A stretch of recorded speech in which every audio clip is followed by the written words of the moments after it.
اعوذ باللہ من الشیطان الرجیم بسم اللہ الرحمن الرحیم. عزیزان مان، آج فروری 1969 کی 9 تاریخ ہے اور درس کا آغاز سورہ بقرہ کی آیت 157 سے ہوتا ہے. یہ 69 کے متعلق عرض کروں میں نے کیا کیا تو اس جنوری سے میں نے 59 ہی کہنا شروع کر دیا تھا. ایک دوست کی یاد دہانی پہ آج اس کی اصلاح کرنی پڑی. آج معذرت خواہ ہوں کہ لاہور کی جو فضا میں ایک عمومی نعمت پھیل رہی ہے کچھ اس کا اثر مجھ کو بھی نظر آ رہا ہے. نظرے کی تاریخ ہے، اس لیے آواز پر کچھ اس کا اثر نمایاں ہوگا. اس سے معذرت خواہ ہوں. بات یہ چلی آ رہی تھی کہ تعین قبلہ سے مقصود ہے نظام خداوندی کی تشکیل، قیام اور استحکام. اور یہ وہ نظام ہے کہ دنیا کی ہر قوت سے جس کا ٹکراؤ ہوگا، اس نظام کی دائی قوم کے لیے ضروری ہوگا کہ وہ ان تصادمات کا مقابلہ کرے. اس میں بڑی بڑی مشکلات، دشواریوں، تکلیفوں اور مصائب کا سامنا ہوگا، لیکن ان کا انداز یہ ہوگا کہ جہاں کوئی مصیبت ان کے سامنے آئے، کہیں کوئی مقابلہ ہو، یہ خندہ پیشانی سے اس کو برداشت کریں گے اور للکار کر کہہ دیں گے کہ ہو نہیں سکتا کہ ان مشکلات اور موانعات سے ہمارا قدم رک جائے یا کسی دوسری طرف سے رک جائے. ہم نے اپنے آپ کو اس مقصد کی کامیابی کے لیے وقف کر رکھا ہے اور ہمارا ہر قدم اسی منزل کی طرف اٹھے گا. انا للہ و انا الیہ راجعون. لو چلے ہم اس کی طرف. اور یہاں پہنچ کر قرآن کریم نے کہا اولئک علیہم صلوات من ربہم ورحمہ واولئک هم المہتدون. یہ وہ ہے کہ جن پر ان کی خدا کی طرف سے صلوات اور رحمتوں کا نزول ہوتا ہے. وہی ہیں جن کے متعلق کہا جا سکتا ہے کہ صحیح راستے پر رامزن ہے. یہ جو آیا ہے علیہم صلوات، یہ آج کے درس کا خصوصی موضوع ہوگا اور اس اعتبار سے یہ بڑا ایک اہم نقطہ ہے جس کی وضاحت سامنے آ جائے گی. صلوات علیہ سورہ احزاب کی آیت 56 میں 33/56 بڑی اہم آیات عزیزان من یہ سامنے آئیں گی. اس لیے ریفرنسز کو اچھی طرح سے دیکھیے، لکھ بھی لیجئے. نسخے پاس ہیں تو انہیں نکالیے. مشہور آیت ہے ان اللہ و ملائکتہ یصلون علی النبی یا ایھا الذین آمنوا صلوا علیہ وسلموا تسلیما. یہ آپ دیکھیں گے اس میں صلی علیہ کا لفظ آیا ہے، وہی جو یہاں صلوات علیہم ہے. اس آیت کا ترجمہ ہمارے ہاں یہ کیا جاتا ہے کہ اللہ اور اس کے فرشتے درود بھیجتے ہیں نبی پر. اے جماعت مومنین، تم بھی نبی پر درود بھیجو، سلام بھیجو. یہ ہے عام ترجمہ جو کیا جاتا ہے. درود کا لفظ اتنا عام ہے ہمارے ہاں، اس کے متعلق کچھ کہنے کی ضرورت نہیں، اور اس کے متعلق اتنا کچھ کہنے کی ضرورت ہے کہ شاید وہ ایک درس میں ہی بات ختم نہ ہو. درود کا لفظ نماز کے لفظ کی طرح عربی زبان کا لفظ نہیں. یہ اہل ایران کی قدیم پہلوی زبان میں دونوں الفاظ تھے اور مجوسیوں کے ہاں رائج تھے. آج بھی وہ اپنی جو پرستش ہے اسے نماز کہتے ہیں اور اس میں کوئی دعائیں سے مانگتے ہیں اسے درود کہتے ہیں. میں نے کہا ہے کہ الفاظ کے اعتبار سے یہ لفظ بلکہ یہ دونوں الفاظ عربی زبان کے نہیں ہیں، پہلوی زبان کے ہیں. لہذا پہلی بات تو یہی ہوئی کہ ہم نے عربی زبان کے صلو علیہ کو پہلوی زبان کے درود سے بدلا، اور آج یہ لفظ ہمارے ہاں اتنا عام ہے کہ شاید ہی کوئی لمحہ ایسا گزرتا ہوگا کہ درود شریف کے متعلق ہمارے کان میں کوئی آواز نہ پڑتی ہو۔ درود شریف کی برکات، اس کے فضائل، اس کے محاسن، اس سے جو نیکیاں ملتی ہیں، اس سے جو ثواب حاصل ہوتا ہے، اس کا چرچا ایک ایک زبان پر ہے۔ فضا ہماری گونج اٹھتی ہے ان چیزوں سے۔ غور طلب چیز ہے کہ یہ بات کیا ہے۔ عزیزان من، بعض مقامات ذرا نازک سے آ جاتے ہیں، یہ بھی انہی مقامات سے ایک مقام ہے کہ ہمارے دل کی گہرائیوں میں تحت شعور کے اندر درود شریف کی عظمت اور عزت اور عزت اور اس کی افضلیت جاگزی ہے۔ میرا خیال ہے کہ شاید ہی اس سے پہلے آپ احباب نے کبھی اس پر غور کیا ہو کہ یہ بات کیا ہے۔ مجھے قرآن کے ایک طالب علم ہونے کی حیثیت سے آپ کو قرآن کریم کے مفہومات کو سمجھنے کے لیے ایک سامعین کی حیثیت سے ہمارا فریضہ یہ ہے کہ ہم قرآن کریم سے دیکھیں کہ یہ بات کیا ہے۔ ان اللہ و ملائکتہ یصلون علی النبی، میں نے کہا کہ ترجمہ کیا جاتا ہے اللہ اور اس کے فرشتے درود بھیجتے ہیں نبی پر، یا ایھا الذین آمنوا صلوا علیہ۔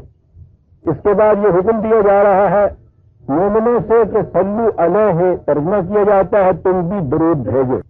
اب اس کے بعد ہم اس حکم کی تعمیل کس طرح سے کرتے ہیں؟ عام طور پر بھی اور ہر نماز کے آخر میں تشہد کے بعد ہم درود پڑھتے ہیں۔ وہ درود کیا ہوتا ہے؟ اللہم صلی علی محمد، اے اللہ تو درود بھیج محمد پر صلی اللہ۔ معلوم نہیں کہ آپ کی نگاہ کا رخ اس طرف گیا ہے یا نہیں جو بات میں نے کہی۔ حکم ہوتا ہے یا ایھا الذین آمنوا صلوا علیہ، اس سے پہلے کہا گیا ہے ان اللہ و ملائکتہ یصلون علی النبی، اللہ اور اس کے فرشتے، میں ترجمہ وہی کر رہا ہوں، درود بھیجتے ہیں رسول پر۔ اے مومنو تم بھی درود بھیجو، اور ہم کہتے ہیں اللہم صلی علی محمد، اے اللہ تو درود بھیج محمد پر۔ سنجیدگی سے عزیزان مان، اللہ کہتا ہے کہ میں اور میرے فرشتے درود بھیجتے ہیں۔ اے جماعت مومنین تم بھی درود بھیجو، ہم کہتے ہیں اللہم صلی علی محمد، اے اللہ درود بھیج محمد پر۔ وہ کہتا ہے میں اور میرے فرشتے درود بھیج رہے ہیں، تم بھی بھیجو۔ ہم کہتے ہیں اے اللہ درود بھیج، وہ کہتا ہے میں کہہ رہا ہوں کہ بھیج رہا ہوں میں اور میرے فرشتے، تمہیں کچھ کہا گیا ہے یہ؟ ہم کہتے ہیں اللہم صلی علی محمد، اے اللہ درود بھیج۔ پھر اس کے بعد ہم سوا لاکھ مرتبہ یہ کہتے ہیں، تسبیحوں پہ تسبیح اس کی پوری کرتے ہیں۔ کیا کہتے ہوئے؟ اے اللہ درود بھیج۔ وہ بات شروع کرتا ہے ان اللہ و ملائکتہ یصلون علی النبی، اور یہ حقیقت ہے کہ اللہ اور اس کے فرشتے درود بھیجتے ہیں۔ ہم سے کہا گیا تم بھی کچھ یہ کرو، ہم کہتے ہیں اللہم صلی علی محمد، یا اللہ بھیج درود۔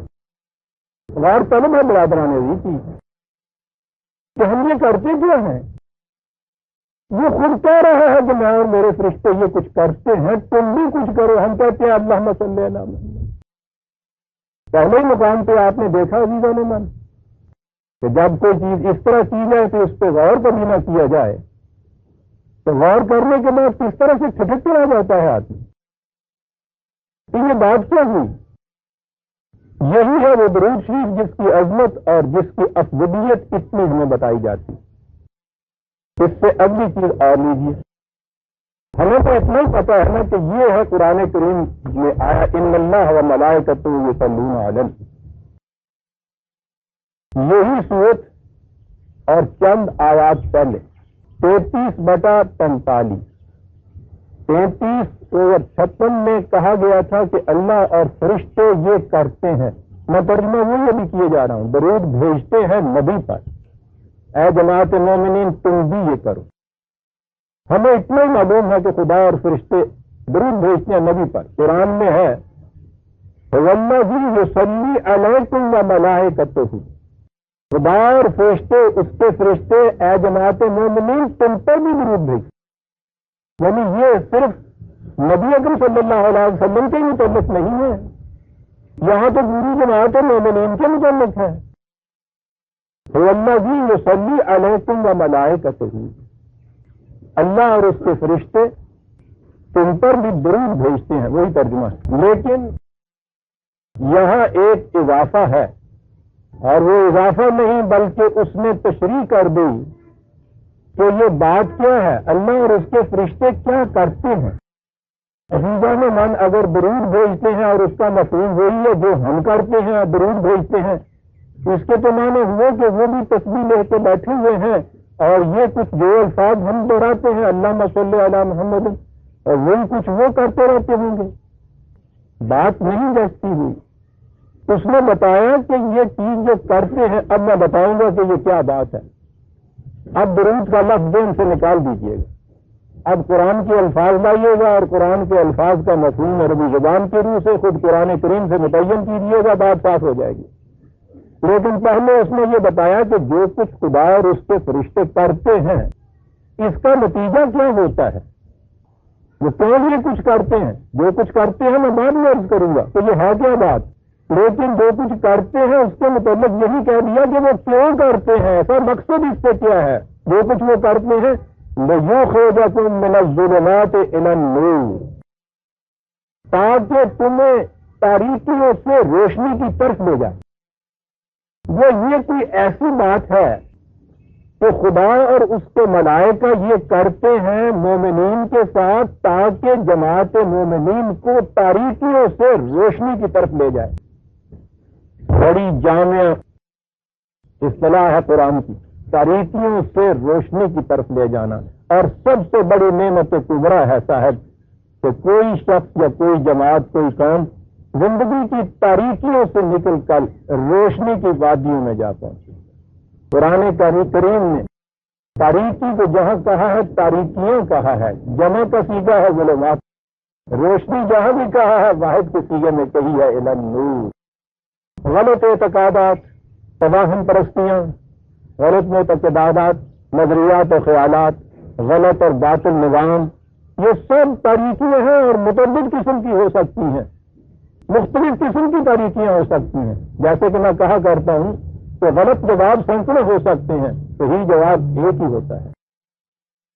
اس لیے جب نور کہا ہے تو اس کو ایک ہی کہا ہے، روشنی، اور روشنی کا تو خاصہ یہ ہے تاریکیاں کتنی گھٹا ٹوٹ کیوں نہ ہو، ایک دیے خدائی کی ذرا سی روشنی وہ تاریکیوں کو ختم کر دیتی ہے۔ بہرحال کہا یہاں یہ تھا کہ خدا اور اس کے فرشتے کچھ کرتے ہیں تاکہ تمہیں تاریکیوں سے نور کی طرف لے جائے۔ یہ تاریکیوں سے نور کی طرف لے جانا، پھر ہم قرآن ہی سے پوچھتے ہیں کہ یہ کیا چیز۔ 14/1 14/1 الف لام را کتاب انزلناہ الیک، اے رسول یہ کتاب ہم نے تیری طرف نازل کی، لتخرج الناس من الظلمات الی النور، تاکہ تو اس کتاب کے ذریعے نئے انسانی کو ظلمات سے نور کی طرف لے جائے۔ وہ معلوم یہاں ہوا کہ خود قرآن کریم کا جو نزول ہے اس کا مقصد یہ ہے کہ تمہیں تاریکیوں سے روشنی کی طرف لے جائے۔ بات اب بھی ایبسٹریکٹ رہی، کنکریٹ نہیں سامنے آئی، ٹھوس بات ابھی سامنے نہیں آئی، بات نظری حیثیت سے آئی ابھی۔ 4 آیتیں آگے 14/5 وَلَقَدْ أَرْسَلْنَا مُوسَىٰ بِآيَاتِنَا، ہم نے موسیٰ کو بھی اپنے قوانین دے کر بھیجا، ان اخرج قومک من الظلمات الی النور، سے کہا کہ تو اپنی قوم کو ظلمات سے نور کی طرف لے جا۔ دیکھتے ہیں آپ کس طرح سے بات واقعاتی فیکچوئل ہوتی چلی جا رہی ہے۔ پہلے ایک اصول دیا ہے، ایک ایبسٹریکٹ ٹرتھ دیا ہے، تاریخ کی شہادت پیش کی ہے، وہ تصادم جو صاحب ضرب کریم علیہ السلام اور فرعون اور اس کے لشکریوں کے ساتھ ہوئی۔ فرعون، حامان اور قارون کے ساتھ ملوکیت، سرمایہ داری اور مذہبی پیشوائیت کے خلاف جو ٹکراؤ ہوا ہے، حضرت موسیٰ علیہ السلام اپنی قوم کو ان ساری تاریکیوں سے نکال کے ید بیضا کی رہنمائی میں سینا کی وادیوں کے اندر لے گئے. اور یہی قرآن نے کہا ہے وَذَكِّرْهُمْ بِأَيَّامِ اللَّهِ، اے رسول یہ ایام اللہ کہا ہے، اللہ کے یوم، دن، ہر دن خدا ہی کا دن ہوتا ہے، لیکن قرآن میں ہم نے دیکھا یہ ہے کہ جہاں حق اور باطل کا ٹکراؤ ہوتا ہے اسے خدا نے ایام اللہ کہہ کے پکارا ہے. ہمارے دن، ہماری تاریخ، ان کے سامنے یہ ہمارے دن اور ہماری تاریخ پیش کرے. ان فی ذالک لآیات لکل صبار شکور، اور اس لیے پیش کر کے ہر وہ قوم کہ جو استقامت سے جم کر کھڑی رہے اپنے نسب العین حیات پر اور اس کی محنتیں بھرپور نتائج پیدا کرے، انہیں معلوم ہو کہ یہ چیز کیسے ہوا کرتی ہے. وَإِذْ قَالَ مُوسَىٰ لِقَوْمِهِ اذْكُرُوا نِعْمَةَ اللَّهِ عَلَيْكُمْ، موسیٰ نے اپنی قوم سے کہا خدا کی نعمتوں کو یاد کرو. اِذْ أَنْجَاكُمْ مِنْ آلِ فِرْعَوْنَ، جب اس نے تمہیں نجات دی قوم فرعون سے. تو معلوم ہوا کہ قوم فرعون کے پنجے میں یہ جو قوم محکومیت کے اندر گرفتار تھی یہ ظلمات تھی، اس سے نجات دلانا پہلا مرحلہ لا تھا. اور پھر سینا کی وادیوں میں وہاں حکومت خداوندی کا قیام یہ نور تھا. اور یہ ہے وہ ایام اللہ جن کی یہاں یاد دہانی کرائی گئی، اور یہ ہے وہ چیز جس کے لیے کہا کہ ہم نے اس قرآن کو نازل کیا ہے تاکہ تو اے رسول اس کے ذریعے سے اس قوم کو تاریکیوں سے نکال کر روشنی کی طرف لے جائے. اب پھر آ جائیے وہی 33 اور 43 کے اوپر.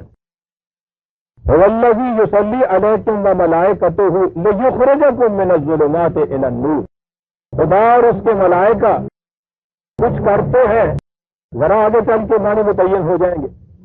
ابھی یہی سمجھو کہ وہ کچھ کرتے ہیں تاکہ اے جماعت مومنین تمہیں دنیا میں سے ہر قسم کی معقومی اور محتاجی سے نکال کر حقیقی آزادی سے سرفراز فرما دے. یہ ہے ظلمات سے نور کی طرف کسی قوم کا چلے جانا.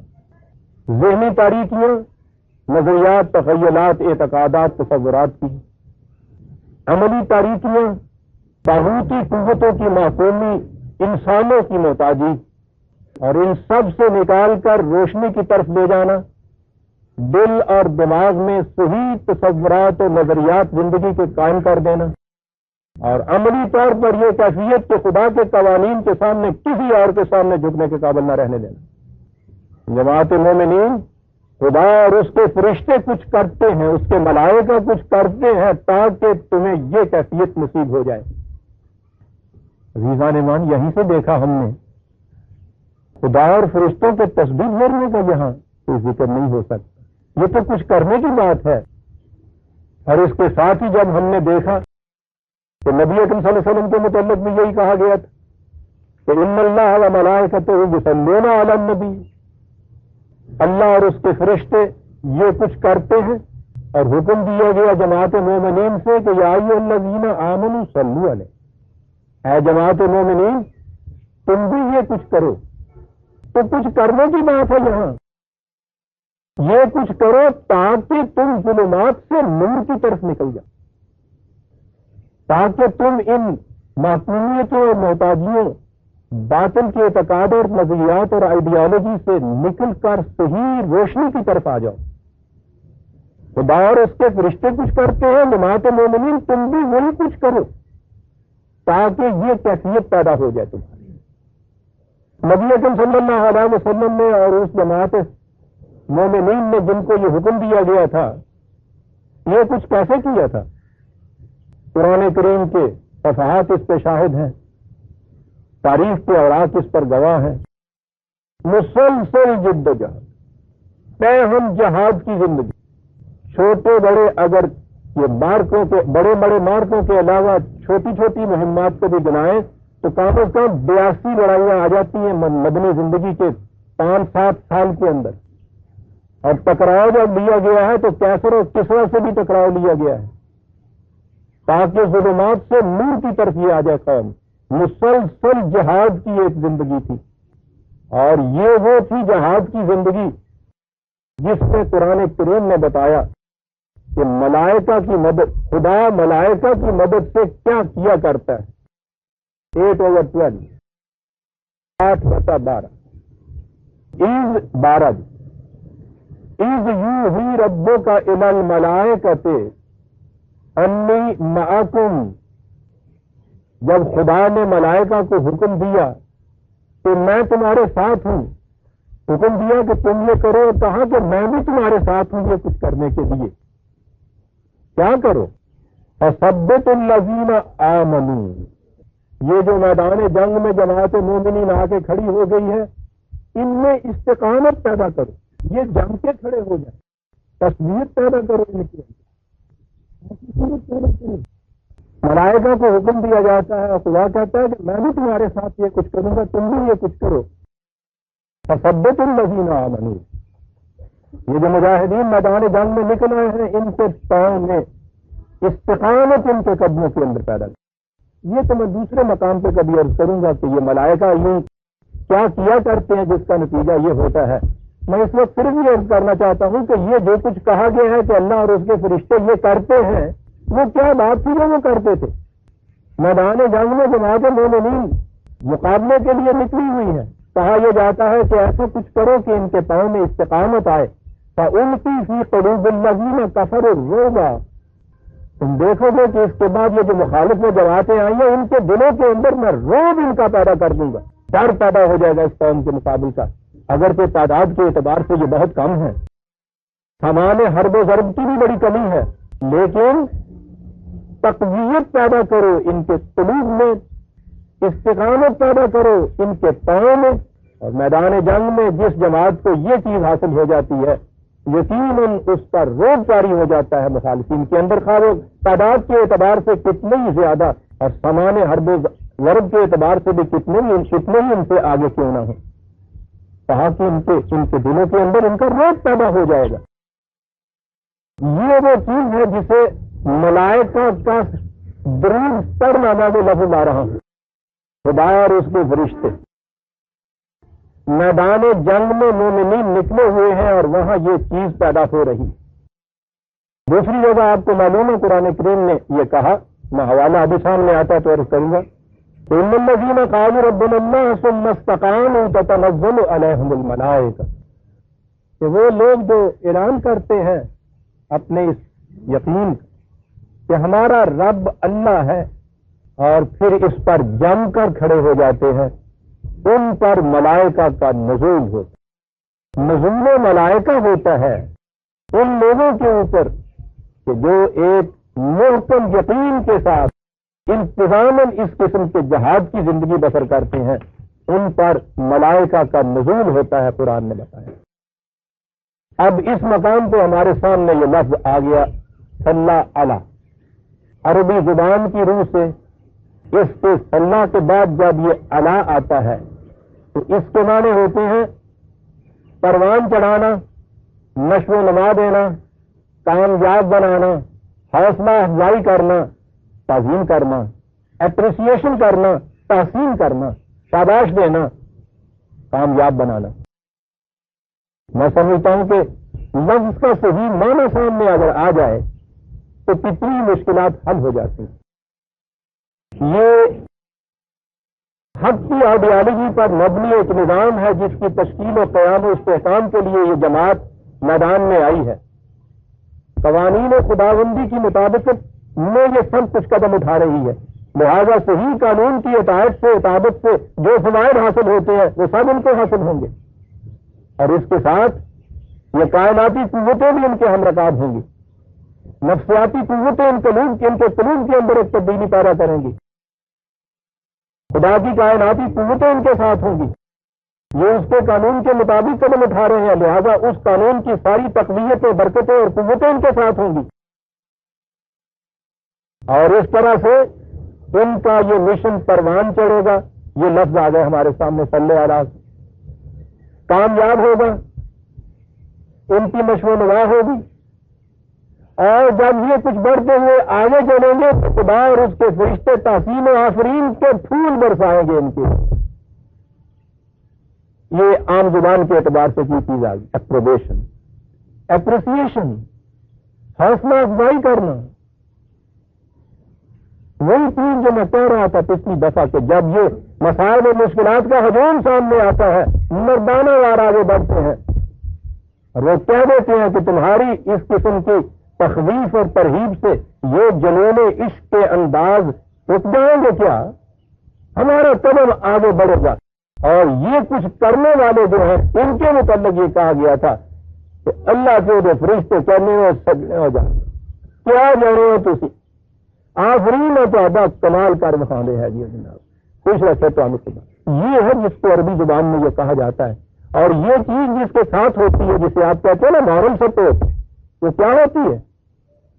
آپ ان کی تعریف کرتے ہیں، آپ ان کی حوصلہ افزائی کرتے ہیں اور اگلا قدم بھی اٹھاتے ہیں کہ ان کی کامیابی کے لیے، ان کے اس مشن کو پروان چلانے کے لیے، یہ لفظی ترجمہ ہے صلی ادا کا، اس کی نشو و نما کے لیے جو کچھ بھی آپ کر سکتے ہیں، پھر اس کے بعد آپ کرتے ہیں۔ پہلا قدم تو یہ ہے نا کہ کسی کے کسی فیصلے اور اقدام کو آپ اپروو کریں، پسند کریں، پھر اس کے بعد تحسین و آفرین کریں، شاباش دیں، اس سے حوصلہ افزائی ہوگی۔ اس کے بعد یہ کہ عملاً ان کا ساتھ دیں، اس سے وہ پروان چلے گا، کامیابیاں ان کو حاصل ہوگی۔ یہ تھے اس لفظ کے معنی صلی اللہ۔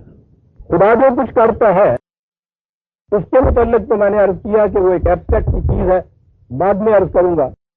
یہ جو کہا گیا ہے کہ یا ایھا الذین آمنوا صلوا علیہ وسلموا تسلیما، اس کا ایک طریقہ بتایا ہے قرآن نے، اور وہ طریقہ اسی آیت کے اندر ہے۔ ان اللہ وملائکتہ یصلون علی النبی، پھر دوہراتا ہوں میں وہی 33 اور 56 میں، اللہ اور اس کے ملائکے سامان نشو و نما ہم پہنچاتے ہیں، تقویت کے سامان ہم پہنچاتے ہیں، اس کو کامیاب بنانے کے انتظامات کرتے ہیں۔ یا ایھا الذین آمنوا صلوا علیہ، اے جماعت مومنین تم بھی ایسا کچھ کرو کہ تمہاری ہی قوت بازی سے اس میں پروان چڑھنا ہے، اس میں کامیابی حاصل کرنی ہے۔ پہلی چیز تو یہ کہ اس کے ساتھ ہم آہنگ ہو جاؤ، جو یہ قدم اٹھاتا ہے اس میں کہو کہ کتنا عظیم قدم ہے، پھر اس کا ساتھ دو۔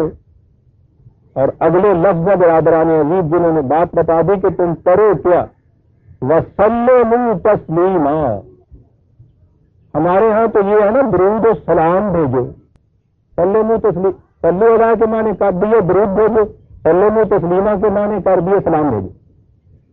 وَسَلِّمُوا تَسْلِيمًا، اس کی اطاعت کرو، کامل اطاعت جیسی اطاعت کرنے کا حق ہے، یہ ہے جسے درود کہا جاتا ہے۔ اے جماعت مومنین، یہ حق کی آواز لے کے کھڑا ہوا ہے، اس لیے خدا اور اس کے ملائکہ کی تائید سے حاصل ہے۔ تم اٹھو اور اس کا ساتھ دو، اس مشن کو کامیاب بنانے کے لیے پوری جدوجہد کرو۔ اور اس کا طریقہ یہ ہے کہ یہ جو تمہارا امیر ہے، یہ جو تمہارا سربراہ ہے، یہ جو تمہارا ہیڈ ہے، سلموا تسلیما، اطاعت کرو، اس کی پوری پوری اطاعت کر دو۔ یہ اطاعت کیا ہے؟ یہی الفاظ سلموا تسلیما میں نے عرض کیا برادران عزیز، آپ کو معلوم ہے نا کہ اس کا ترجمہ تو آپ سلام کیا جاتا ہے، درود و سلام تو ہمارے ہاں موجود ہے نا، اور ہم اس میں پڑھتے بھی اگر درود کے لیے اللہم صلی علی محمد کہتے ہیں اور سلام کی جگہ یا نبی سلام علیہ، وہ درود ہوا، یہ سلام ہوا، قرآن کی روح سے وہ درود ہوا، صلی علی کے معنی ہوئے۔ اس کا ساتھ دو، اسے کامیاب بنانے میں پوری پوری کوشش کرو، اس نظام کی توہین کرو، حوصلہ افزائی کرو اس کے ساتھ دینے والوں کا، اور عملاً کیا کرو، سلموا تسلیما، اپنے اس امیر کی پوری پوری اطاعت کرو۔ دیکھیے عزیزان من، یہ الفاظ دوسرے مقام پہ کہاں آئے؟ 4/10 4/65، غور سے سنیں۔ فَلَا وَرَبِّكَ، خدا خود اپنی، جیسے کہتے ہیں نا قسم کھا کے یہ کہتے، خدا خود اس حقیقت پر شاہد ہے، اس حقیقت پر بڑی عظیم شہادت ہے جو پیش کی جا رہی ہے، خود خدا کی شہادت، اور جس بات کے سچے ہونے کی شہادت خدا دے دے اس سے بڑی شہادت اور کون سی ہو سکتی ہے؟ خدا خود اس حقیقت پر شاہد ہے کہ لا یؤمنون، کتنا ہی کیوں نہ دعویٰ کریں یہ ایمان کا، کبھی یہ ایمان والے نہیں ہو سکتے حتیٰ یحکموک فیما شجر بینہم، تاوقتے کے اپنے تمام اختلافی معاملات میں تمہیں اپنا قاضی یا فیصلہ دینے والا یا حکم تصور نہ کریں گے۔ یہ رسول کو حکم یا فیصلہ کرنے والا تسلیم کرنا، یہ کیا چیز ہے؟ یہی چیز جو دوسری جگہ سورہ مائدہ میں کہا گیا شاید 5/44، وَمَن لَّمْ يَحْكُم بِمَا أَنزَلَ اللَّهُ فَأُولَٰئِكَ هُمُ الْكَافِرُونَ، جو لوگ کتاب خداوندی کے علاوہ کسی اور طرف سے بھی اپنے معاملات کے فیصلے کراتے ہیں، یہی ہے جن کو کافر کہا جاتا ہے۔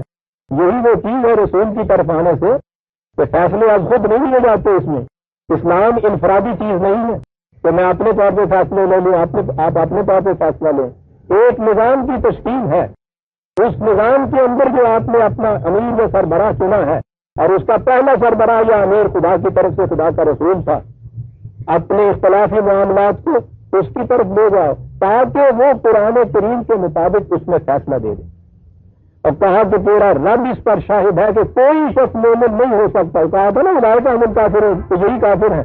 یہاں کہا کہ مومن نہیں ہو سکتے تاوقتے کہ اپنے اختلافی معاملات میں تجھ سے فیصلہ نہ چاہیں، اور اس کے بعد ثم لا یجدوا فی انفسہم حرجا مما قضیت، جو فیصلہ اس کے مطابق ملے ظاہرہ طور پر اس کی تعمیل کرنا تو ایک طرف رہا، دل میں بھی اس کے خلاف گرانی محسوس نہ کریں۔ ایمان یہ ہے، اس لیے کہ ایمان تو نام تھا پوری قلب اور مزاج کی رضامندی سے قرآن کو اپنا حکم مان لینا۔ جب ہم نے دل کی رضامندی سے یہ مان لیا کہ قرآن کریم ہمارا فیصلہ کرنے والا ہے، تو جو فیصلہ قرآن کے مطابق آئے مومن کے دل میں اس کے خلاف کبھی پیدا نہیں ہو سکتی۔ اور اس کے آگے ہے وہ لفظ وَيُسَلِّمُوا تَسْلِيمًا، یہ ہے عقائد کرانا جسے ہم کہتے ہیں، سر تسلیم خم کرنا جیسا کہ حق ہے خم کرنے کا، یہ ہوتا ہے عربی کا یہ قاعدہ جہاں کہا جاتا ہے سلموا تسلیمًا، اور یہی وہ الفاظ یہاں ہے کہ یا ایھا الذین آمنوا صلوا علیہ وسلموا تسلیما، اے جماعت مومنین تم بھی اس کے کاز کی، اس مشن کی تائید کرو، حوصلہ افزائی کرو، عملاً ساتھ دو، اسے پروان چڑھاؤ، اسے کامیاب بناؤ، اور اس کا طریقہ یہ ہے کہ پوری اطاعت کرو اس کی جیسا کہ اطاعت کرنے کا حق ہے۔ اس جماعت مومنین کو دیگر مقامات میں بھی یہ کہا گیا کہ ایمان کے معنی کیا ہیں، رسول پر ایمان کے معنی کیا ہے۔ 7/157 7/157 آیت کے آخری حصہ جو ہے وہ میں پڑھوں گا۔ الذین آمنوا بہ، یہ وہ لوگ ہیں جو اس پہ ایمان لانے والے ہیں، ان کی کیفیت کیا ہے؟ وَعَزَّرُوهُ وَنَصَرُوهُ، وہ اس رسول کی تائید کرتے ہیں، اس کا ساتھ دیتے ہیں، وَنَصَرُوهُ، اور اس کی مدد کرتے ہیں، اس مشن کی کامیابی میں اس کی تائید کرتے ہیں، تعظیم کرتے ہیں، اس کی مدد کرتے ہیں۔ اور بات پھر واضح کر دی کہ یہ تعظیم کیا ہے؟ یہ کیا اتنا ہی ہے کہ حضور کا اس میں گرانی کان میں پڑے تو ہم انگوٹھوں کو چوم لیں؟ کہا نہیں، آؤ تمہیں بتائیں کہ یہ توقیر اور یہ نصرت دینا، مدد دینا ہے کیا؟ وَاتَّبَعُوا النُّورَ الَّذِي أُنزِلَ مَعَهُ، اس کے ساتھ جو ہم نے یہ روشن کتاب نازل کی ہے اس کا اتباع کرتے ہیں، وہ اس کے اتباع سے در حقیقت رسول کی مدد ہوتی ہے۔ دوسری جگہ بھی مومنین کے متعلق یہ کہا ہے 48/9 48/9 میں وَتُعَزِّرُوهُ وَتُوَقِّرُوهُ، اس رسول کی تم تعظیم کرو، تقویت کا سامان بہن پہنچاؤ۔ جماعت مومنین اس رسول کے لیے دستبازی بننے، ادھر سے خدا کے قوانین کی جتنی قوتیں ہیں وہ اس کے ساتھ شریک ہے، رسول خود بنفس نفیس اس کے ساتھ شریک ہے، اس کی جماعت اس رسول کی تائید و نصرت میں اس کے ساتھ شریک ہے، تاکہ یہ مشن کامیاب ہو جائے، پروان چڑھ جائے۔ عزیزان امان، آپ نے یہ دیکھ لیا کہ یہ صلی علی کے معنی کیا ہے۔ اب آئیے قرآن کا یہ جو ارشاد یا ایھا الذین آمنوا صلوا علیہ وسلموا تسلیما، اے جماعت مومنین اس رسول کا ساتھ دو، جو کچھ یہ کر رہا ہے اس کی تائید کرو، اس کے لیے تقویت کا سامان بہم پہنچاؤ، اس کے مشن کی کامیابی کے لیے سب کچھ کرو۔ اور اس کا طریقہ یہ ہے کہ تم اس کتاب کی وساطت، اس رسول کی وساطت سے کتاب خداوندی کی پوری پوری اطاعت کرو۔ اور ظاہر ہے کہ یہ نظام نبی اکرم صلی اللہ علیہ وسلم کی ذات تک تو محدود نہیں تھا، قرآن کریم نے تو خود یہ بات بتا دی تھی کہ وما محمد اللہ رسول قد خلت من قبلہ الرسل افإن مات أو قتل انقلبتم على أعقابكم۔ رسول یہ محمد تو نیس بجی ہوئی کہ یہ خدا کا پیغام پہنچانے والا ہے، اس سے پیشتر بھی اس قسم کے پیغام بران آئے، اپنے وقت میں یہاں سے تشریف لے گئے۔ کیا کل کو اگر یہ بھی مر جائے یا قتل کر دیا جائے تو پھر تم کہو گے کہ یہ نظام تو اس کی ذات سے وابستہ تھا، وہی نہیں رہا، نظام ختم ہوا، یہ نہ کہیں سمجھ لینا تو پھر پلٹ لے اپنی روش کوہن کی طرف۔ جو ایسا کرے گا اپنا ہی نقصان کرے گا، قرآن نے یہ بتایا ہے ہمیں۔ تو وہ نظام ہے کہ جو رسول اللہ صلی اللہ علیہ وسلم کے بعد بھی جاری رہنا تھا۔ اب یہاں جو چیز ہے کہ رسول کی اطاعت کرو، تو وہ جو ایک مرکزی ملت کی حیثیت تھی، ایک سربراہ کی حیثیت تھی، قرآن کے مطابق فیصلہ دینے والے کی حیثیت تھی، وہ حیثیت حضور کے بعد بھی برقرار رہے گی۔ حضور کے جانشین اس نظام کے سربراہ یہی فریضہ سر انجام دیں گے۔ اب اس کے بعد یہی جسے ہم نے یہ صلی اللہ کہا ہے، یہ ہوگا کیا؟ یہ پوری جماعت مومنین اس نظام اور اس مشن کی تقویت کا سامان بہم پہنچائے گی، اسے پروان چڑھانے کے لیے ہر قسم کی کوشش کرے گی، ہر قسم کی قربانی دے گی، اور اس نظام کی سلم تسلیمہ پوری پوری اطاعت کرے گی، اس کے سامنے سر تسلیم خام کرے گی۔ عزیزان مان، یہ تھا مطلب اس کا، یا ایھا الذین آمنوا صلوا علیہ وسلموا تسلیما، یطیعون ان اللہ وملائکتہ یصلون علی النبی۔ قوانین خداوندی اور اس کی کائناتی قوتیں وہ سب کی سب اس نظام کی تائید اور تقویت کرتی ہیں کہ جو رسول کی وساطت سے یہاں قائم ہو رہا ہے۔ وہ جماعت مومنین، تم بھی اس کی تائید کرو، تقویت کا سامان بہم پہنچاؤ، اس کو کامیاب کرنے کے لیے ہر قسم کی قربانی دو، اور اس کا طریقہ یہ ہے کہ پوری پوری اطاعت کرو جیسے اطاعت کرنے کا حق ہے۔ عزیزان مان، قرآن کی آیات آپ کے سامنے آ گئی۔ ادھر تھا خدا اور اس کے فرشتے یہ کچھ کرتے ہیں۔ نبی اکرم صلی اللہ علیہ وسلم کے متعلق حضور کو ایک حکم دیا گیا ہے 9/103 9/103 جماعت مومنین جہاد کے متعلق تو یہ کہا تھا نا کہ اموال اور انفس کا دونوں کا ہوتا ہے۔ اور ضمن یہ آیت آگے سورہ توبہ کی ہوئی آیت 112 ان اللہ اشتری من المؤمنین اموالهم وانفسهم بان لهم الجنہ۔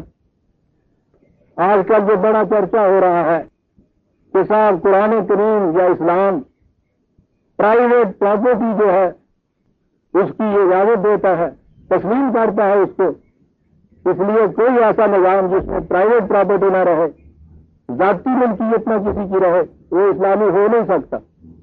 لمبی چوڑی بات کو تو چھوڑ دیجیے، اس ایک آیت کو لیجیے کہ مومن وہ ہے کہ جو اپنی جان اور مال دونوں خدا کے لیے ہاتھ بیچ دے۔ سوچئے کہ جو چیز دوسرے کے ہاتھ میں بیچ دی جائے، فروخت کر دی جائے، اس کے اوپر پھر ذاتی ملکیت نہیں رہتی ہے کسی کی۔ اتنا سمپل سا کیوں ہونا ہے، اتنی آسان سی بات ہے، لمبی چوڑی باتوں میں پڑھنے کی ضرورت ہی نہیں ہے اس میں تو۔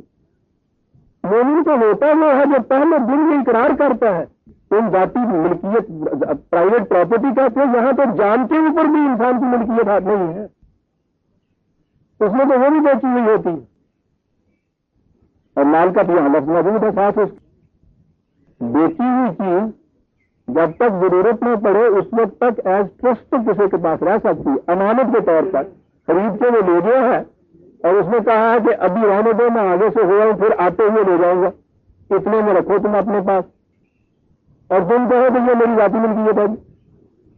لیکن جب بات مذہب میں آ جائے تو ہر چیز عقیدے میں آ جاتی ہے، تو یہ عقیدہ ہمارا یہی ہے صاحب کہ جان اور مال خدا کے ہاں بیچی ہوئی ہوتی ہے، ہوتی ہے اپنی ملکیت، مرنے کے بعد اپنے میں ڈالی جاتی ہے سب کچھ، اور وہ بیچی ہوئی ہوتی ہے خدا کے۔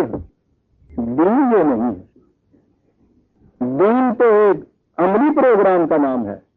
جب مومن اس چیز کا اقرار کرتا ہے، یہ معاہدہ کرتا ہے کہ میں نے بیچ دیا ہے، یہ سچ مچ بک گئی ہوئی چیز ہوتی ہے، اس کی ذاتی ملکیت اس پہ نہیں ہوتی۔ میں کہہ یہ رہا تھا کہ اس نظام میں مال جان دونوں بیچے ہوئے ہوتے ہیں، خدا تو ہوا آسمان پر، یعنی ان کے عقیدے کے مطابق۔ ویسے بھی ایک ایسی غیر مری حقیقت ہے کہ اب اس کے ہاتھوں پہ کوئی چیز دی نہیں جا سکتی، تو پھر یہ بیچنے کی بات کیا یوں ہی اکیڈیمک نظری سے رہی نا کہ ٹھیک ہے جی بیچ دیا ہم نے، نہ وہ خریدار آیا، نہ اس نے ہم سے مانگا، نہ ہم نے اس کو دیا، ٹھیک ہے جی جس دن اللہ میں آیا گا منگل لے جگہ سے لانا بھاگی دیکھتے ہیں الجھاؤ، لیکن قرآن جو ہے اس کے سامنے الجھاؤ باقی کہاں رہتا ہے۔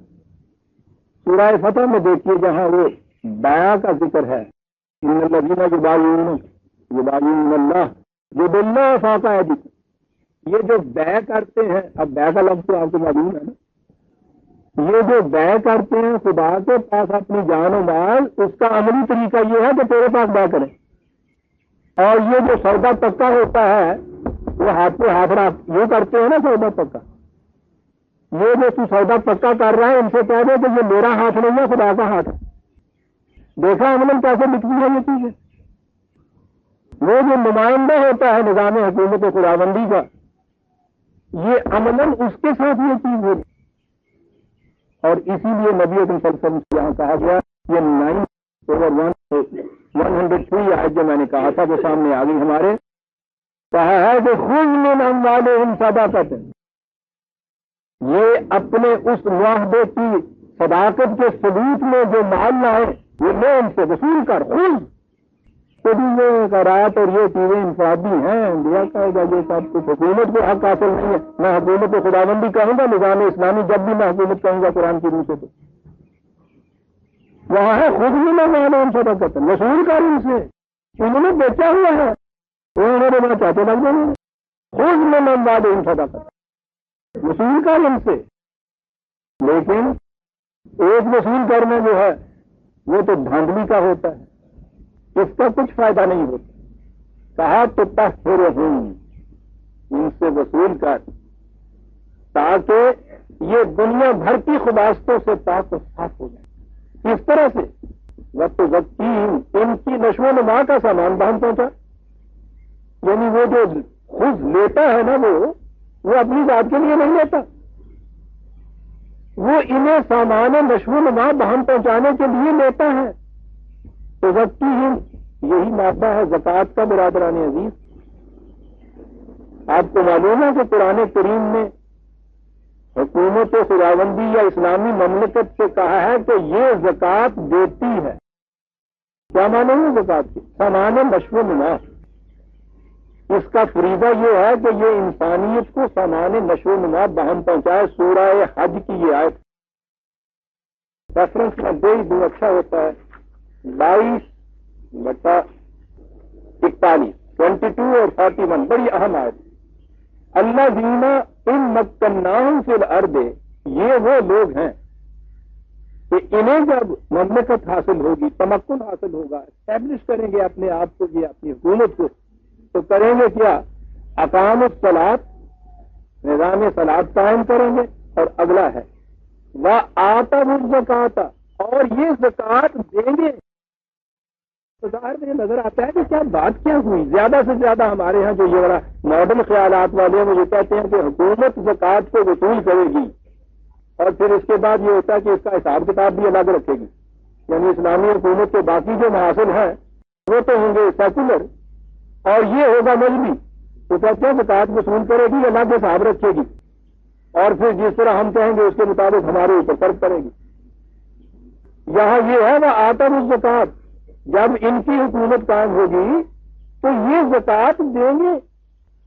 عزیزان من، آپ دیکھتے جا رہے ہیں کہ قرآن کی اصطلاحات اور الفاظ کو جب ہم نے ان کے معنی اپنے ذہن کی روح سے متعین کیے تو ساری الجھنیں پیدا ہوتی چلی گئیں۔ قرآن سے پوچھئے کہیں کوئی الجھن نہیں باقی رہتی، یہ سوال ہی نہیں پیدا ہوتا کہ زکوٰۃ کتنی نکال دی ہے، 2.5% سال کے بعد کیا نصاب، کیا شرح، کس کو دینی ہے، کہاں خرچ کرنا ہے، سوال ہی نہیں ہے۔ زکوٰۃ کے معنی سامان نشو و نما، حکومت اسلامی حکومت کا فریضہ یہ کہ وہ سامان نشو و نما بہم پہنچائے گی، اور یہ وہ چیز جو یہاں رسول اللہ صلی اللہ علیہ وسلم سے کہی گئی کہ ان سے وصول کرو، یہ مال جو انہوں نے بیچا ہوا ہے کائے کے لیے، تذکیہم، ان کے لیے سامان نشو و نما بہم پہنچائے۔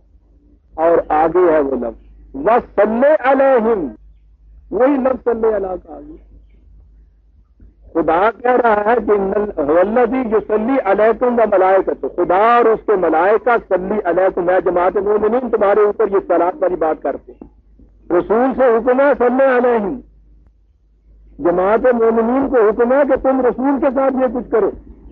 آپ دیکھ رہے ہیں کہ کس قدر ایک حسین سا تصور سامنے آ رہا ہے عملاً اس مشن کی کامیابی کے لیے، اس کو پروان چلانے کے لیے، یہ سب کچھ اس کے لیے ہو رہا ہے۔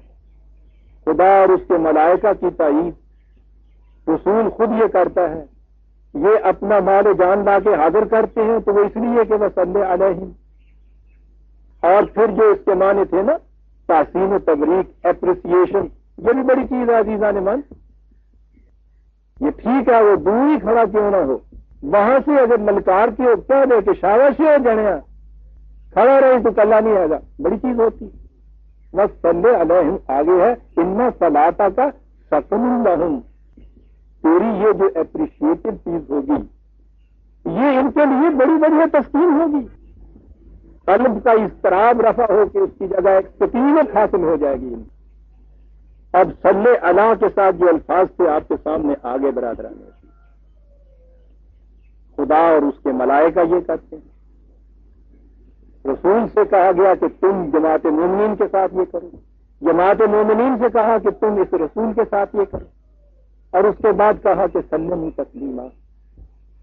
برادران عزیز، آپ دیکھتے ہیں کتنا عظیم عملی پروگرام تھا یہ، اور اس کے بعد جیسا کہ میں نے عرض کیا ہوا، یہ قوم تو شمشیر برہنہ قوم ایک پیدا ہوئی تھی، باطل کی ہر قوت کے ساتھ ٹکرانے والی ایک قوم، دنیا میں عدل اور انصاف اور احسان کو قائم کرنے والی ایک قوم، دنیا کا ہر باطل نظام کا پرستار، ملوکیت، سرمایہ داری، مذہبی پیشوائیت، طاغوتیت، ہر قسم کی ابلیسیت، سب اس سے خائف تھی۔ میدان جنگ میں ٹکراؤ سے تو ان کو مغلوب نہ کر سکی، لیکن مقام شوق میں کھویا گیا یہ دیوانہ، انہوں نے آ کر کیا یہ کہ اس کتاب کی حفاظت کا ذمہ تو خدا نے لیا تھا، انہوں نے کہا کہ ٹھیک ہے الفاظ کو محفوظ رکھتے رہو، اس کے الفاظ کو، اس کے کانسیپٹس کو، اس کے تصورات کو، اس کی اصطلاحات کو معنی وہ پہنا دیے کہ ایک مذہب کا صحیفہ بن کے رہ گئی، تلاوت کرو ثواب حاصل کرو، بس اس سے زیادہ کچھ نہیں۔ صلاۃ تھی تو وہ ہو گئی، زکوٰۃ تھی تو یہ ہو گئی، اور یہ صلی علیہ جیسا عظیم پروگرام عزیزان من، اس فریضے کی ادائیگی کی شکل یہ ہو گئی کہ آپ بیٹھ کے یہ پڑھیے اللہم صلی علی محمد، فریضہ ادا ہو گیا، مطمئن ہے۔ پھر مذہب کرتا یہ ہے کہ یہ جو چیزیں اس قسم کے محض فارم کی ہوتی ہیں، ریچول کی ہوتی ہیں، ان کو اہمیت اتنی دیتا ہے کہ روز معاشر کے جان گداز بواد ازبلی پرسش سلاس بواد، وہاں اس قدر کا اس کی اہمیت ہے۔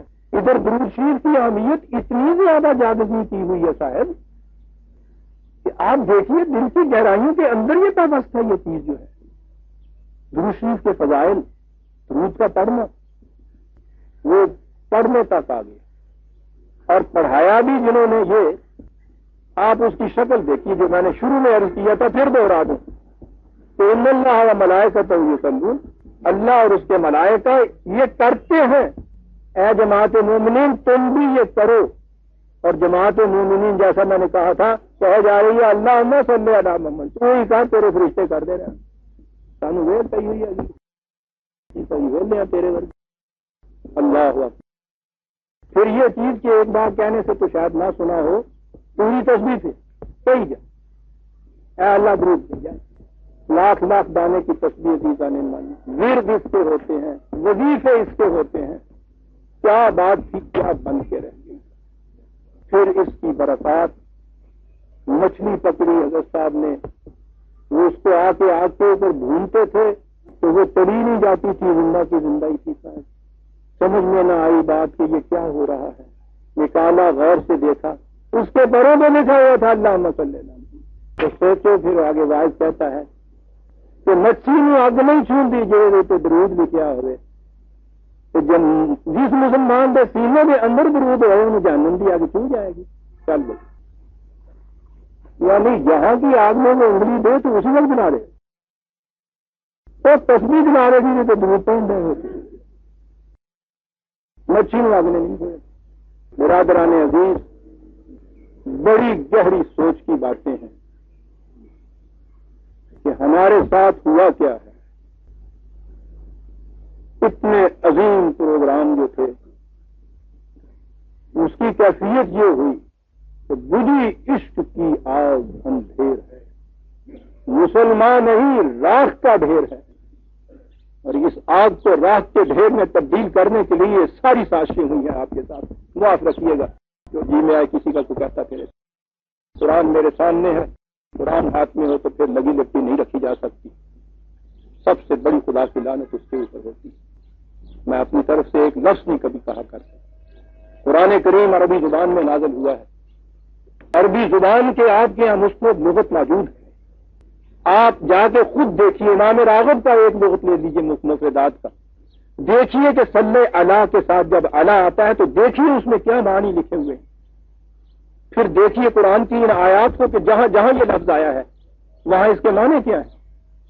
جو سلم تسلیمہ سے خود اس کی وضاحت وہی کر دیتا ہے قرآن، لیکن اس سلم تسلیمہ کے معنی بھی سلام بھیجو ہو گیا، لیکن کیسے ہو گیا؟ میں نے ابھی سورہ نساء کی آیت 4/65 کہا ہے کہ خدا کی قسم وہ شخص مومن نہیں ہوگا جو اپنے اختلافی معاملات میں اس سے فیصلے نہ حاصل کرے اور پھر اس کی کیفیت یہ ہو کہ دل میں گرانی محسوس نہ کرے، وہ سلم تسلیمہ یوں سر تسلیم خم کرے۔ یہاں آپ مانے کیجئے کہ سلام بھیجے، بات ہی نہیں بنتی۔ یہ تھی چیز عزیزان مان جو حقیقت خرافات میں کھو گئی، یہ امت روایات میں کھو گئی کہ جتنی فضیلتیں، یہ جتنی برکات، یہ جتنے ثواب اس درود کے کہے جاتے ہیں وہ سارے ان روایات کی روح سے ثابت کیے جاتے ہیں جو نبی اکرم صلی اللہ علیہ وسلم کی وفات سے 2-2.5 سال بعد کے جا کے وہ وضع ہوئے اجمیوں کے دور میں، اور وہ آپ کے ہاں اب عین دین بن گئے۔ وسلم تسلیمہ سے جو آپ نے فریضہ خداوندی ادا کرنا تھا وہ آپ نے چند الفاظ کے دہرانے سے کر دیا تھا، اور پھر آگے بات چلی۔ میں نے پچھلی دفعہ بھی عرض کیا تھا اور بار بار دوہرا دوں، میرا تعلق کسی مذہبی فرقے سے نہیں، فرقہ پرستی تو قرآن کی روح سے شرک ہے، اللہ کا احسان ہے کہ اس شرک سے میں بچا ہوا ہوں۔ اس لیے جب کبھی اس قسم کی کوئی بات آئے گی تو یہ نہ کہ یہ کسی فرقے کی بات آتی ہے، اللہم صلی علی محمد، یہ تو چیز آ گئی ان اللہ و ملائکتہ یصلون علی النبی کے لیے، اور اس کے بعد علی آل محمد۔ آپ نے دیکھا کہ یہ آپ کی نمازوں کے اندر درود جز ہے جس کے بغیر نماز نہیں ہو سکتی۔ اس درود کے اندر اتنی سی چیز جو تھی محمد صلی اللہ علیہ وسلم تک کی بات وہ تو خدا کی تھی، آگے اس کو یہ اضافہ کیا، انہوں نے یہ اضافہ کیا، ادھر سے ساتھ اس کا توڑ ہوا، آلہ ہی و اصحابہ ہی، دیکھا اس کا توڑ۔ انہوں نے نبی اکرم صلی اللہ علیہ وسلم کی ازواج مطہرات میں سے کسی پر کچھ تانزنی کی، انہوں نے اس کے آگے وعدہ ازواج ہی، اب تو معلوم ہے نا مکمل درود نہیں ہوتا ہے، انہوں نے کہا کہ نہیں اتنا ہی ہے، اللہم صلی علی محمد و آل محمد، آپ کو معلوم ہے نا یہی تک۔ سنیے کے درود کے اندر آگے صحابہ ہی و ازواج ہی بھی شامل کیا جاتا ہے ان کے توڑ کی وجہ سے۔ اندازہ لگائیے برادران عزیز کہ کیا کر رہے ہیں ہم اس میں۔ نماز کے اندر نماز کے خاتمے سے پہلے یہ فرقہ بندیاں جو ہیں ان کو دہراتے چلے جا رہے ہیں۔ آل محمد سے مراد وہاں ہوتی ہے صدات، نبی اکرم صلی اللہ علیہ وسلم کی وہ آل جو ہے۔ آپ سوچئے یہ سنی جو ہے یہ تو بہرحال اس میں یہ ساتھ کہتے ہیں نا، آل بھی ساتھ کہتے ہیں، اس کے بعد وہ کچھ بھی اضافہ کرتے ہیں۔ حال کے معنی یہ سید، یعنی سید کے خلاف آپ 420 کا مقدمہ کیے ہوئے ہیں عدالت کے اندر، زور کی نماز کا وقت آ جائے تو نماز کے اندر اس کے اوپر درود و سلام بھیج رہے ہیں، جس کو آپ عدالت میں کہہ رہے ہیں وہ سب سے بڑا فریبی ہے جی، بے ایمان۔ عدالت کہتی ہے آگے بیان کا حصہ کو دو، وہ کہتا ٹھہر دو ذرا، میں نے تو درود بھیج جاؤں، مصیبتیں جاگتی ہیں تو درود بھیج دو، باہر نکل کے نکلے یار۔ عزیزان من، پھر وہی میں بات کروں گا، سینے کے زخم چھل جاتے ہیں جی، دین کو ازہو کا بنا، لیکن عام انسانوں سے مذاق کرنا تو پھر بھی معاف ہو جاتا ہے، خدا سے مذاق کرنے والی قوم جو ہے اس کو کبھی بخشا نہیں جا سکتا۔ وَضُرِبَتْ عَلَيْهِمُ الذِّلَّةُ وَالْمَسْكَنَةُ وَبَاءُوا بِغَضَبٍ مِّنَ اللَّهِ أَيْنَمَا سَقَطُوا، جہاں کہیں یہ قوم جائے ذلت و مسکنت کی مار خدا کا غضب ان کے اوپر جو ہے مسلط رہے گا۔ اللہ یستہزئہم ویمدہم فی طغیانہم یعمہون، ہم سے مذاق کرتے ہو، خدا اس قسم کا مذاق کرے گا کہ ذلیل و خوار ہو کے رہ جاؤ گے۔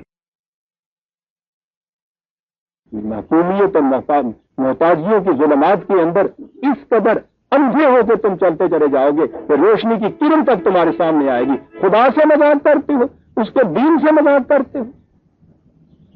سازش یہ کہ اس قسم کی چیزوں کو پھر عین دین بنا کر ہمارے سامنے۔ برادران عزیز، یہ تھا صلو علیہ۔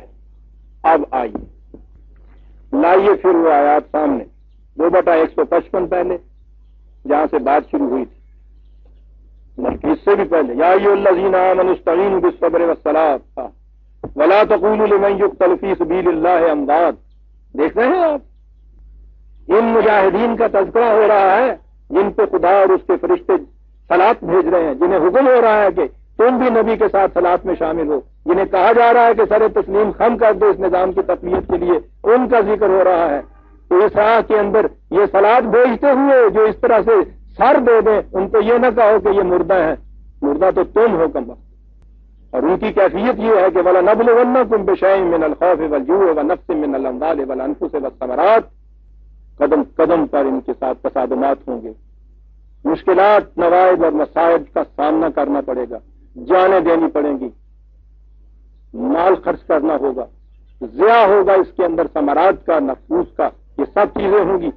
بشر الصابرین الذین، اور اے رسول خوشخبریاں دے دے درخشندہ مستقبل کی ان لوگوں کے لیے کہ جو جم کے کھڑے ہو گئے اس راستے کے اوپر، جن کی کیفیت یہ ہے کہ اذا اصابتہم مصیبت، جب کوئی نئے چیز نوانے کے طریق پر ان کے سامنے سدباب ہوتی ہے، سدراہ ہوتی ہے، تو ان کا اعلان یہ ہوتا ہے کہ انا للہ و انا الیہ راجعون، ہم نے تو اپنے آپ کو بیچ دیا ہوا ہے اس کے ہاتھوں، ہمارا ہر قدم اسی منزل کی طرف اٹھے گا جو ہم نے متعین کر لیا خدا کے وحی کے مطابق، ہمارا قدم کسی دوسری طرف نہیں اٹھتا۔ اور یہ کچھ کہنے والوں اور یہ کچھ کرنے والوں کے متعلق یہ ہے اولئک علیہم صلوات من ربہم۔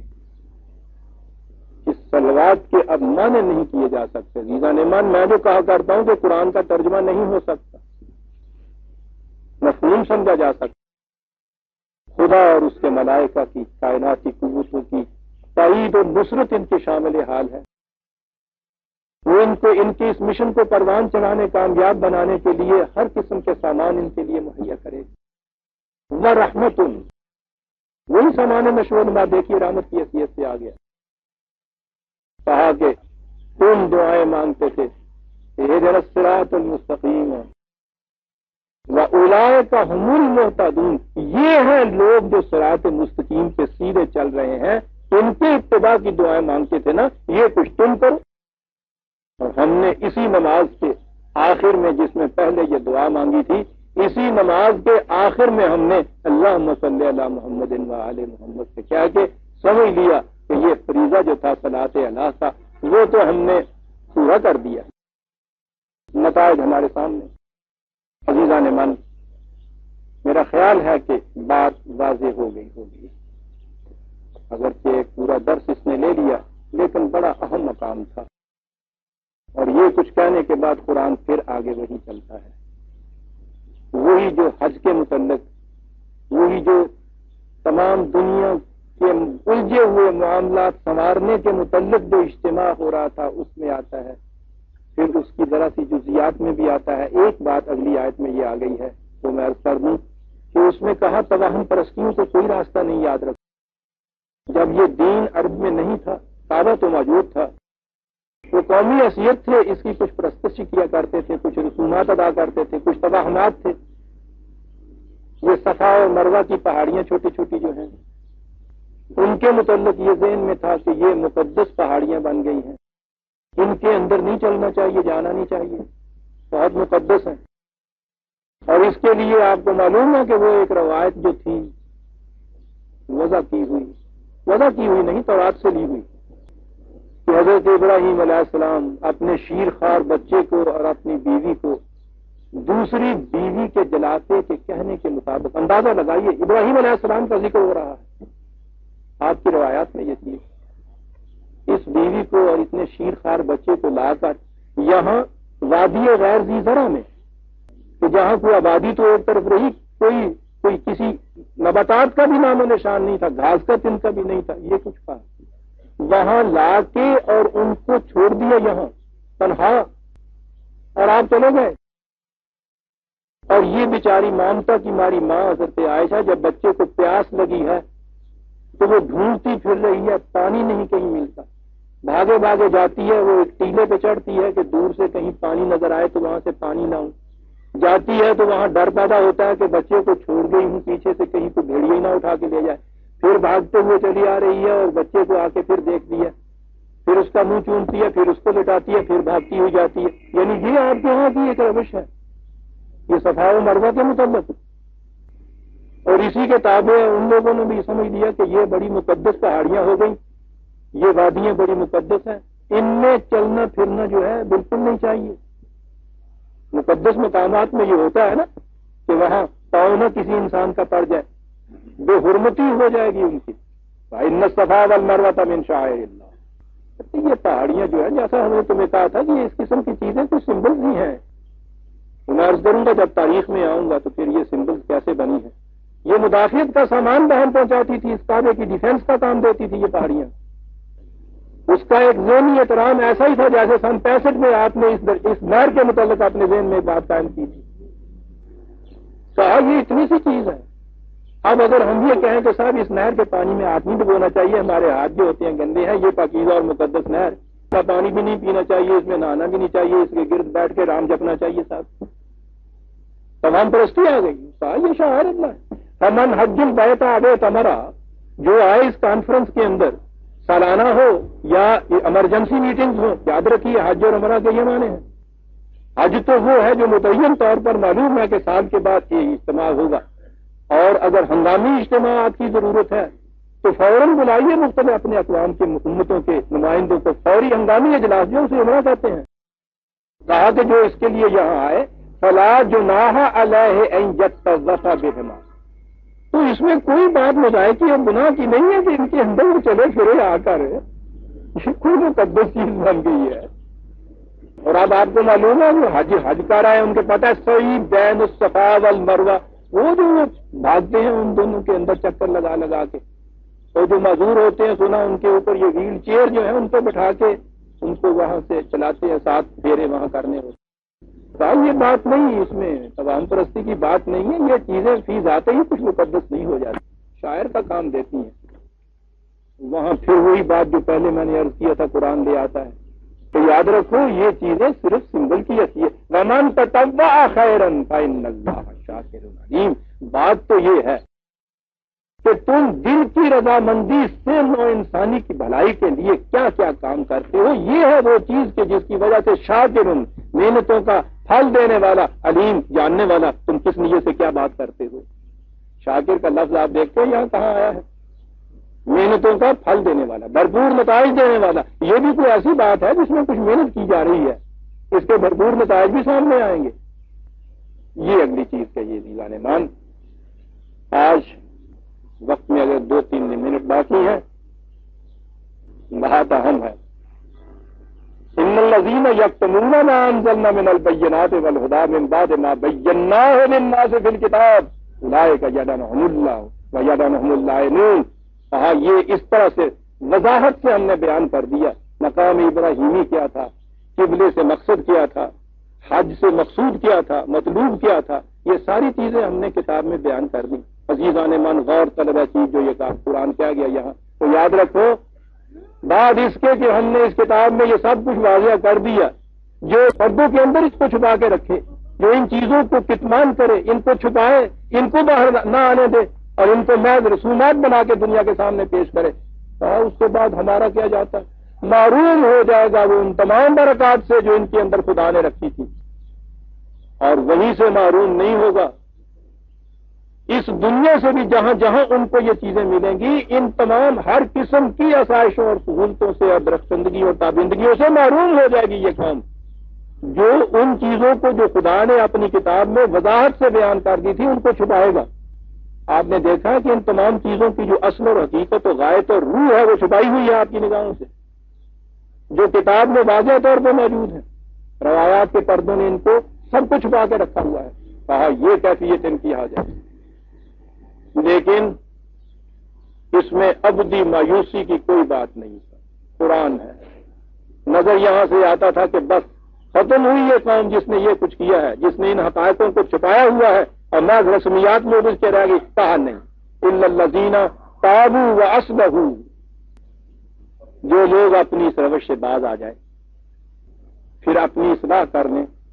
عزیزان من سنیے اگلا لفظ، وہاں یہ کہا تھا کہ جو چیز ہم نے واضح طور پر کھول کے بیان کر دی، جو اس کو چھپا کے رکھے اس کے ساتھ یہ ہے، یہاں توبہ اور اصلاح کے ہے وہ بینوا، جو بات قرآن نے کہی ہے اس کو اعلانیہ واضح طور پہ جو پھر کہنا شروع کر دے، یاد رکھیے فاولئک اتوب علیہم وانا التواب الرحیم، ان کی طرف ہم پلٹ کے آ جائیں۔